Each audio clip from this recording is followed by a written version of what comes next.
Hi viewers, this is Usha from Usha bridal studio. என்கிட்ட பொதுவாக என்னை பார்க்குற கஸ்டமர்ஸ் என்ன கேட்குறாங்கன்னா, மேம் எனக்கு என்ன மாதிரியான ஸ்கின் கேர் ரொட்டீன் நான் ஃபாலோ பண்ணணும் அப்படின்னு கேட்குறாங்க. ஒவ்வொருத்தருக்கும் ஒவ்வொரு மாதிரியான ஸ்கின் கேர் ரொட்டீன் தேவைப்படும் according to their problems.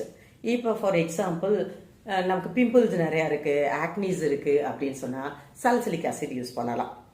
Dark spots இருக்குன்னா கோஜிக் ஆசிட் யூஸ் பண்ணலாம். க்ளோயிங் ஸ்கின் வேணும்னா விட்டமின் சி சீரம் யூஸ் பண்ணலாம். ஆன்டி ஏஜிங் இருக்குன்னா ரெட்டினால் யூஸ் பண்ணலாம். ட்ரை ஸ்கின்னாக இருக்குது அப்படின்னு சொன்னால் ஹைலரானிக் ஆசிட் யூஸ் பண்ணலாம். ஆயிலி ஸ்கின்னாக இருக்குன்னா நியாசினமைட் யூஸ் பண்ணலாம். ஓப்பன் போர்ட்ஸாக இருக்குது அப்படின்னு சொன்னால் நியாசினமைட் யூஸ் பண்ணலாம். பம்பி ஸ்கின்ஸாக இருக்குன்னா லாக்டிக் ஆசிட் யூஸ் பண்ணலாம். உங்களுக்கு சன் டர்ன் நிறையா இருக்குன்னா ஆல்ஃபா ஆர்பிட்டின் யூஸ் பண்ணலாம். இப்போ நான் சொன்ன திங்ஸ் எல்லாமே என்னென்ன காம்பினேஷனில் மார்க்கெட்டில் எந்தெந்த ப்ராடக்டில் அவைலபிளாக இருக்குது அப்படிங்கிறத நான் நெக்ஸ்ட் வீடியோவில் உங்களுக்கு சொல்கிறேன்.